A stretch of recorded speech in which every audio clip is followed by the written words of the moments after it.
Well, hello, my friends, and good morning from Florida.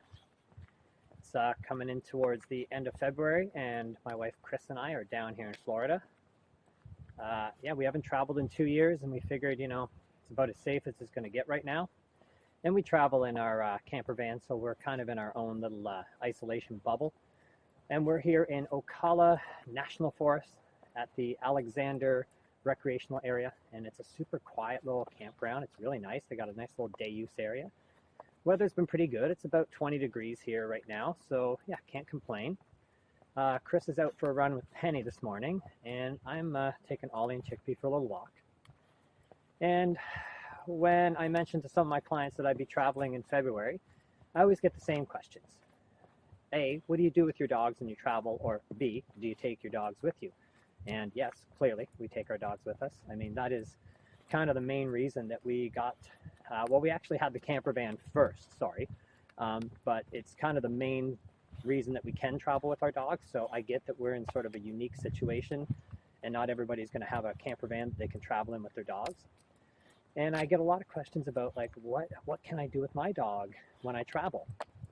And there's really just a couple of options, so let's talk about those.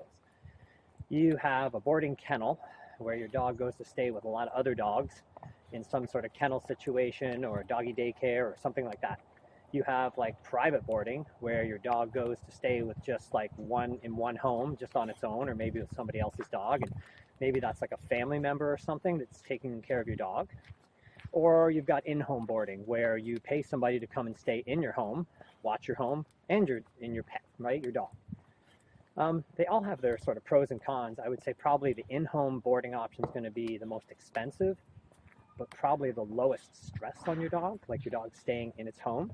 So probably the lowest stress and easiest for your dog, but going to dig into the bank account a little bit. Then you've got like what we used to offer to clients, and unfortunately we don't anymore, but if you've watched previous videos, you know that we offered private boarding for our clients. So our clients would come and drop their dogs off. We had a very quiet home. We have no kids.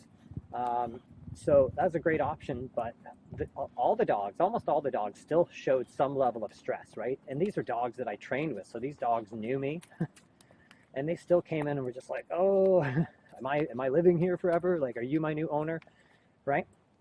So that can be, it's a good option, but it can be a little stressful. What's up, Ollie? No, you got to go to the bathroom? Hold on, buddy. Come on over here. We'll be right back. You know, there's an old saying in show business, never do live TV with an animal. That's why. You never know what's going to happen. So, yeah, sorry for that interruption. Where were we? Yeah, we were talking about sending your dog to private boarding. I would say probably 50% of the dogs that we had come and stay with us didn't eat for the first 24 hours. And these are dogs that knew me, that I'd worked with before, and still the stress of being outside of their home, outside of their routine was a lot. It was a lot for these dogs to handle. But I would say that's sort of your next best option, and probably far cheaper than the in-home boarding option. But again, these are few and far between. There's not a lot of people out there that are doing private in-home boarding. And if they are, what if your dog has like behavioral issues or something that you need to stay on top of? Like how experienced are these people with handling a difficult dog, right? Not all dogs are just little fur balls that are easy to take care of. Some require medication, some require like certain handling skills. Some dogs can be a bit aggressive, so it's a mixed bag. Then, I would say probably the most common is the kennel. Now, I'm not trying to crap on kennels, man. They serve a purpose, and the people behind them are doing good work, but let's face it, kennel situations can be very difficult. Your dog is often in a situation with a lot of barking dogs. We used a kennel once at Cedar Point. We used their kennel. We left at that point we only had Chickpea and Penny, and we left them at the kennel. We didn't even make it 20 minutes inside the park until the kennel called, because Penny had diarrhea from the stress and was covered in it. So they just gave me a bucket and said, look, man, it's not our job to clean up after your dog. And it's not. And ever since then, we've developed a lot of ways to travel with our dogs. Like we have a generator in our camper van, And if we turn on the generator, we can run the air conditioner. So we can leave the dogs in the van, run the generator. The dogs can stay in there in a climate-controlled situation that they're comfortable in. But that's expensive, man. Like, a camper van is not cheap. Our generator was $3,500, and it's a lot of work. It's a lot of work to do all this stuff, and it's not, most people are not going to have the capability to do what we do.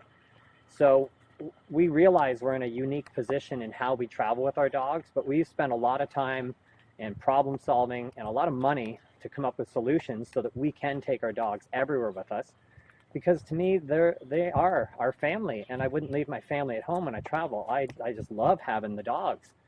The kennels are going to be your cheapest, and some dogs are just going to thrive in that situation. Some dogs don't mind a noisy kind of barking situation.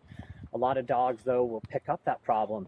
I've had a number of clients reach out to me after their dog has been in a kennel, and one client recently, actually, this is the exact wording she said: when I picked my dog up after the weekend, my dog was a shell of a dog. That's how stressful the kennel situation was on her dog. Car coming, 1 second. So again, some owners are going to say that the kennel situation is really great. There are some places where the dogs just sort of free roam the whole time. That can also come with its pitfalls, though. A lot of dogs will come home from a situation where they've just been allowed to free roam and run crazy all weekend, and now they kind of don't have like an off switch, like the dog's just sort of jacked up. And you know, now it comes home and it's just like a wild animal in their house. So whatever you're going to do with your dog has pros and cons. We're traveling with our dogs, and to give you an idea, our dogs eat raw, and down here we've had to drive up to an hour and a half sometimes to find a pet store that carries raw, and we are paying $7 Canadian per pound for raw. So in total, for the time we're down here, it's going to cost us about $600 to feed the dogs. And Chickpea was ill last night. She had vomiting and diarrhea. She's doing okay today, but I'm not going to exercise her too much. And I spoke to my vet back in Hamilton, and we're going to feed her some rice and take our time. But again, we're taking our dogs with us, and now we're on vacation, and I've got to take care of Chickpea because she's not feeling well. So again, you're going to weigh it out. There's pros and cons to everything you're going to do.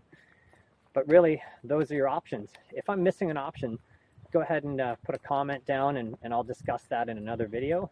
But I think that's just about it. And I think that's also just about it for me, because we've hit the end of the line here. That's it. They do have a really nice day use area down there, but you can't take the dog. So I'm going to head back to the campsite with these guys, Chickpea, Ollie.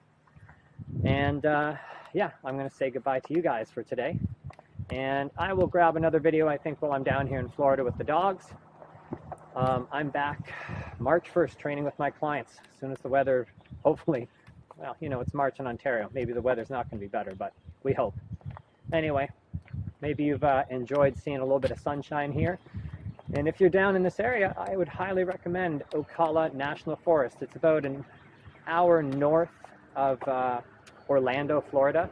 So we're not quite like center of Florida yet. And we got one more week left in Florida, and we're heading down to Miami. So I think we should get some really nice weather. And then I'll see everybody back in March for dog training. All right, everybody, take care. And if you have questions about how to travel with your dog or what you should do, you can reach out to me. But hopefully this is sort of giving you an idea of like, those are your options, right? What else can I say? All right, I'll see you in the next video.